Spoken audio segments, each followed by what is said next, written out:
안녕하세요. 박채순 TV의 박채순입니다. 오늘은 우리의 저출산 고령화로 인한 인구 감소 문제에 대해서 말씀드리고자 합니다. 제가 이곳저곳에서 여러 번 글도 쓰고 말씀드린 것 같습니다만은 한번 이제까지 한 내용을 정리해 보고자 합니다. 저출산으로 인한 인구 감소와 인구 고령화로 인한 인구 구조 문제가 우리 국가 미래의 경제와 사회 전반에 걸친 커다란 과제로 등장했습니다. 저출산 고령화 문제는 인구 감소에 이르고, 인구 감소는 생산 가능 인구를 보통 15세에서 64세로 말하는데, 생산 가능 인구의 감소로 이어집니다. 감소에 영향을 미치는데, 이는 생산이 줄어든다는 건 우리 경제 성장이 둔화하거나 약화하고 하락한다는 데까지 이릅니다. 한 나라의 인구가 정상적으로 유지되기 위해서는 한 여성이 평생 낳을 수 있는 가임기간, 한 여성의 가임기간을 보통 15세에서 49세로 보는데, 이 가임기간에 한 여성이 낳을 수 있는 기대되는 아이 숫자, 출생아 숫자를 합계 출산율이라고 합니다. 합계 출산율이 보통 2.1, 그러니까 2명 이상이 돼야 되는데, 우리나라는 이 수치가 여러분께서 잘 아시고 이렇게 듣는 바에 의하면 해가 갈수록 낮아지고 있습니다. 1965년에 기억해보면 65년생들도 지금 노인 연령에 도달했는데, 우리 합계 출산율이 6명이었다고 그럽니다. 그것이 1970년에는 4.07명, 그러니까 6명에서 4명으로 줄어들었고, 1983년에는 2명으로 줄어들었습니다. 2.08입니다. 수치로. 그것이 2003년에는 1.19명으로, 그러니까 1.19가 마지막으로 2017년에는 1.0으로, 그러니까 1이 됩니다. 2017년에. 그 다음에 차츰 낮아져서 2018년부터는 당연히 0대로 떨어집니다. 그러니까 1 미만으로 낮아져서 2020년에는 0.84. 여러분 2년 전에 이렇게 많이 들어보셨죠? 매스컴에서 언급했더니 0.84명까지 하락했어. 2020년에는 0.84가 되면서 우리나라가 출생아 수가 돌아가신 사망자 수보다 더 적어서, 그러니까 사망자 수가 출생아 숫자보다 많은 데드크로스를 넘어가지고 우리나라 인구가 그때부터 감소된다는, 2020년부터. 이 시기에 경제개발협력기구, 보통 OECD에서는 1.59명이었습니다. 우리는 0.84였는데 약 가까이 2배 가까이 되는 OECD 국가에서는 1.59명이었다, 이런 이야기입니다. 이런 추세가 거기서 멈추느냐? 그렇지 않고 작년 2022년에는 0.78명으로 떨어졌습니다. 우리나라 0.78명이 당연히 세계 OECD 국가에서 가장 낮은 국가이며, 가장 낮은 국가, 한때는 프랑스라든지 유럽에서 상당히 많은 인구 감소, 저출산 때문에 문제가 많았었는데, 우리 한국이 0.78, 2022년에 0.78명, 그러니까 가임 여성이 낳을 것으로 기대되는 아이 합계 출산율이 0.78명인 것이 세계에서 OECD 국가에서 가장 낮은 숫자다, 이렇게 이야기를 합니다. 그래서 2020년에 아까 데드크로스를 넘었다고 그랬죠. 2020년에는 사망자 수가 우리가 30만 7,764명으로 나와 있습니다. 2020년에 우리나라 전체 중에서 사망하신 분들이 30만 7,764명이었는데 이 합계 출산율이 자꾸 낮아짐으로 해서 그 당시 2020년엔 출생아 수가 몇 명이었느냐? 27만 5,815명입니다. 그러니까 이 데드 크로스라고 그랬죠 아까. 30만 7,764명이 돌아가셨는데 태어나는 어린아이는 27만 5,815명이어서 여기서 인구가 감소하는 겁니다. 자연 인구가 감소하게 되기 시작했습니다. 그런 반면에 우리 지금 현재 과거와 비교해 보면 현대에서는 의료 기술이 많이 발전됐죠. 의료 보험도 잘 되어 있고 의료 기술이 생명을 연장하고 옛날 같았으면 그냥 돌아가실 수밖에 없는 그런 여러 가지 질병이 우리 현 시대에 와서는 기술이 발달했기 때문에 전부 낫죠. 많이 낫습니다. 그리고 식생활 잘 드시고 식생활이 개선이 된 거죠. 옛날엔 배도 고프고 음식도 조합하고 그랬었는데 지금은 아주 영양가 있는 깨끗한 음식을 마련하기 때문에 식생활이 개선이 돼서 전반적인 우리 국민의 질이 향상된 겁니다. 또한 각 개인은 건강에 대한 관심이 되게 높아서 많은 사람들이 건강식품뿐만 아니라 우리 각종 매스컴에 보면 건강하게 살기, 오래 살기 위한 그런 처방이 개인의 관심이 대단히 높아졌습니다. 이런 걸 토탈해서 우리가 2020년부터 인구 출생은 적어지고 인구는 더 늘어났는데 어르신들이 나이가 들어가면서 많은 사람들이 건강이 좋아지기 때문에 건강이 좋아져서 수명이 연장되는 거예요. 오래 사시는 거예요. 그렇다면 오래 살면 인구가 고령화된다는 이야기입니다. 혹시 유추 한번 해보세요. 우리 조선시대는 문헌을 보니까 조선시대 평균 수명이 35세라고 그랬습니다. 조선시대가 언제입니까? 1900년도. 1910년에 우리가 대한제국이 1890년도에 대한제국이 됐는데 조선시대 그 이전의 시대는 우리가 보통 나서 35살을 사면 인간의 평균 수명, 물론 일찍 돌아가신 분들도 계시고 좀 더 오래 사신 분도 계시지만 평균 수명이 35살이었는데 1960년대는 얼마였었느냐? 1960년 자료에 의하면 52.4세. 1960년대 보통 우리 한국 사람들이 52.4세면 평균으로 살다가 돌아가신 거다. 그럼 1970년대는 61.9세. 이때 되기 전까지는 환갑이 61세가 바람직한 그런 연령이어서 그래서 대부분이 환갑 잔치를 했잖아요. 61세가 되면. 이 합리적인 게 맞는 게 1970년대는 61.9세가 우리 국민의 평균 수명이었다. 1990년대는 어떻게 됐느냐? 71.3세입니다. 2020년대는 얼마냐? 지금 현재 우리 보통 80세가 넘어서 평균 수명이라고 그러죠. 83.5세.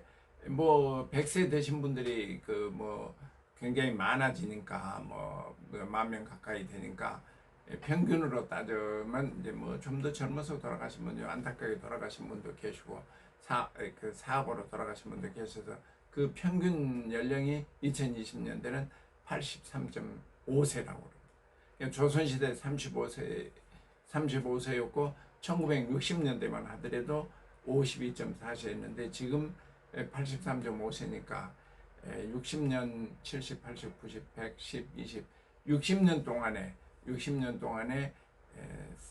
30세가 평균 수명이 늘어난 겁니다. 연장된 겁니다.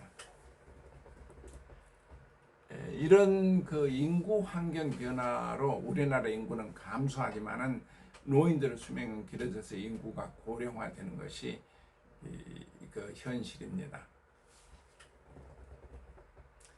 거기에 한국은 2000년부터는 노인 인구가 7% 이상을 차지한 고령화 사회, 제가 여러 번 말씀드린 바와 마찬가지로 이 유엔에서 정한 그 나이라고 합니다. 7% 이상을 차지한 고령화 사회였고 2018년에는 노인 인구가 14% 차지하는 고령 사회, 인구가 14% 전체 인구의 14에서 20%를 차지하면 고령 사회라고 그런답니다. 우리 2018년에 고령 사회로 접어들었습니다.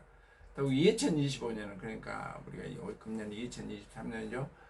보통 2025년이나 2026년에는 인구 20% 이상이 65세가 되는 초고령 사회가 된다는 겁니다. 지금 현재는 아직 초고령 사회가 아닌데 초고령 사회가 된다는 겁니다. 그러면 우리 인구가 지금 현재 5천만 명이라고 그럴 때 5천만 명의 20%는 얼마입니까?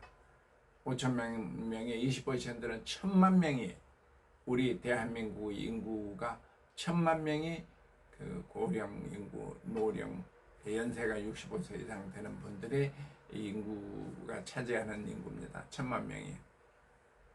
이런 상황에서 저출산과 인구의 고령화로 인한 인구 감소와 노인 인구 증가 문제는 경제적인 문제뿐 아까 그 생산 가능 인구가 줄어들고 경제가 발전이 지체되거나 하락된다고 했는데 이것은 이런 경제적인 문제를 주로 따졌는데 경제적인 문제뿐만 아니라 이 노인들의 복지를 지출을 해야 되죠. 복지 지출해야 되고 그리고 생산하는 사람들 수는 적어지는데 노인 인구는 많아져서 그 노인에 대한 복지 지출이 많아집니다. 이 국가 재정이 당연히 국가 재정이 더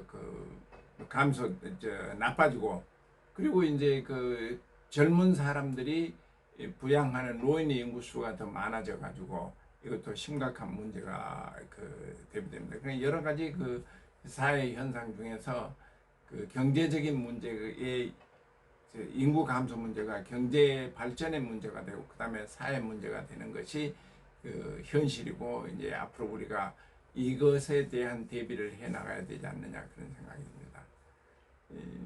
연금 받은 사람은 많아지고 연금을 국민연금을 낼 사람은 적어지고 이러니 그 사회가 굉장히 그 사회 비용이 커지고 이런 게 이제 문제가 되고 있는 거죠. 지금 현재보다는 몇 년 후에는 훨씬 더 그 가시적인 입장에서 우리가 그 문제가 된다 그렇게 볼 수가 있습니다. 그럼 인구 감소 문제를 한번 살펴보겠습니다. 인구 감소 고령화로 인한 한국 사회의 문제는 다양한 모습으로 등장합니다.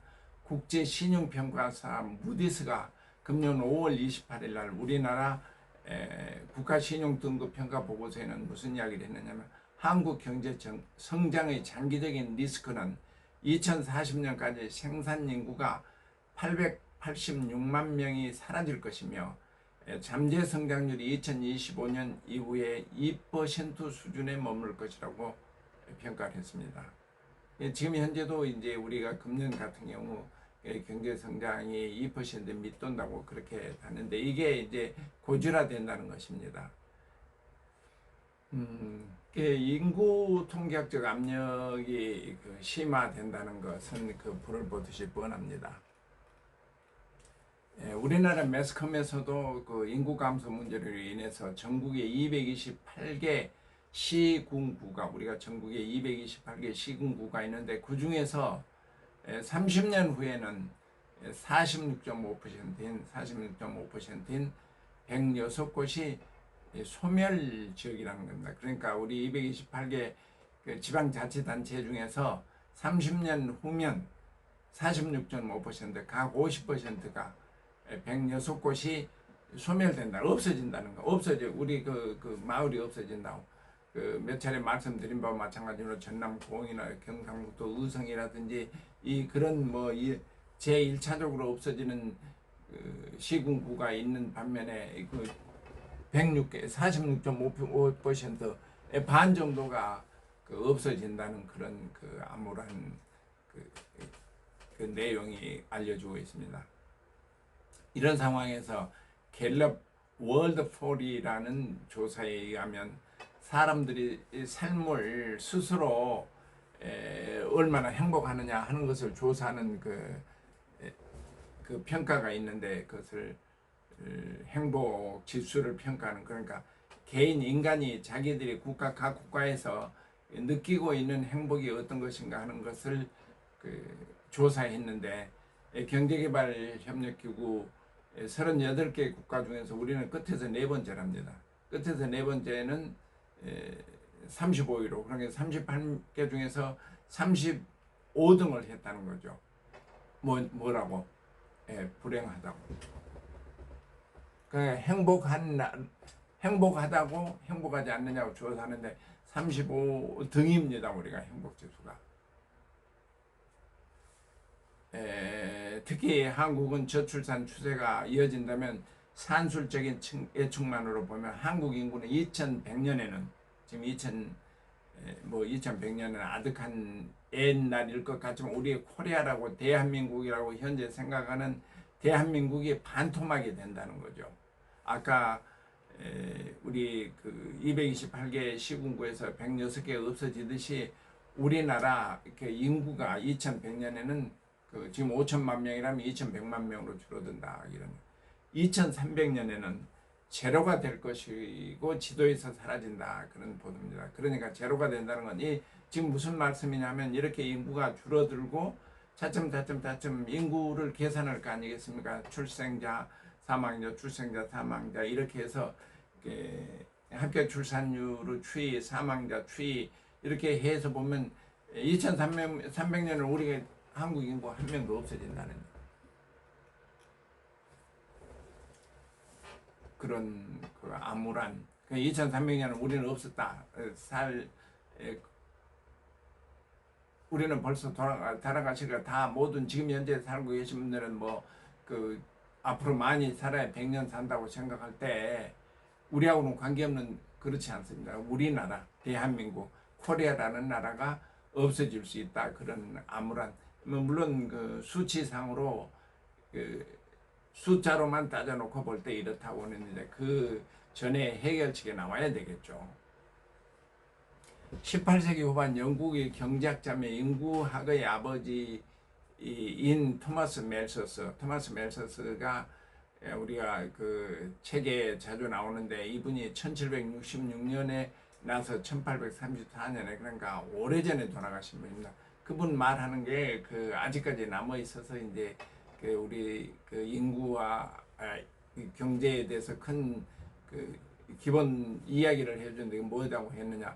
인구는 기하급수적으로 증가하고 식량은 산술급수적으로 증가한다고 주장했습니다. 그래서 그때 정말 1960년도에 1970년도에는 우리가 이 말을 엄청나게 믿어서 그냥 늘 당황했죠. 좁은 나라 한국에서 이 인구는 기하급수적으로 증가하고 이 식량은 산술급수적으로 증가해서, 기하급수적하고 산술급수는 엄청난 차이가 나는데 그게 어떻게 될 것인가. 그래서 그때 이제 산하 제안을 했죠. 인구 증가에 대해서 이 사람은, 토마스 멜버스라는 사람은 인구 증가에 대해서 경종을 울렸습니다. 그 기저가 100년이 지난 시기에 이해받은 미국의 생물학자 폴 랄프 얼리치라는 사람은 제한된 자원과 인구 증가를 경계한 인구 폭탄, the population bomb, 폭탄이라고 했습니다. 인구 증가가 인간에 있어서 폭탄 투하와 마찬가지다.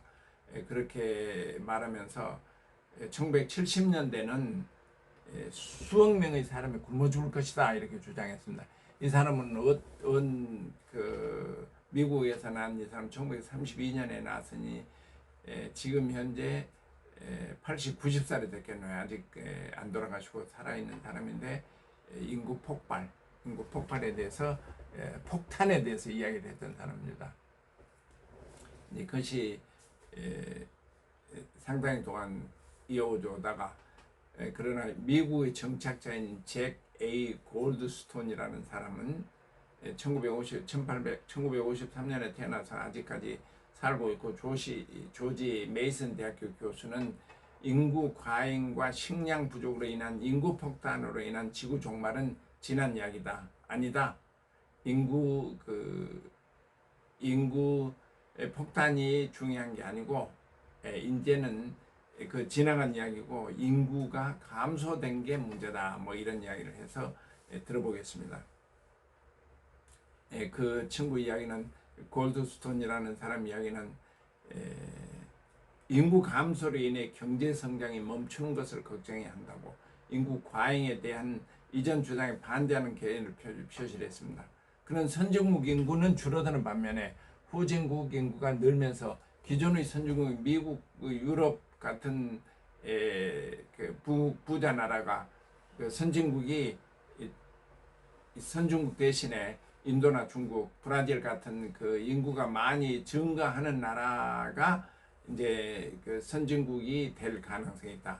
경제 대국이 된다. 그 유럽이나 미국 같은 데는 더 국가 발전이 인구가 줄어들기 때문에 더디어지고 줄어들고 그 대신 지금 현재 그 인구가 많이 늘어나고 있는 뭐 중국은 또 다른 이야기입니다만 인도나 브라질 같은 지금 현재 그 후진국이라고 생각하는 나라가 훨씬 더 경제 성장이 역동성이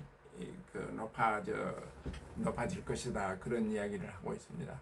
그러니까 지금 우리가 지금 현재 염려하고 있는 인구 감소 문제에 대해서 더 크게 우려를 나타내고 그 후진국에는 인구가 증가하기 때문에 더 발전할 것이다 그런 이야기를 하고 있습니다.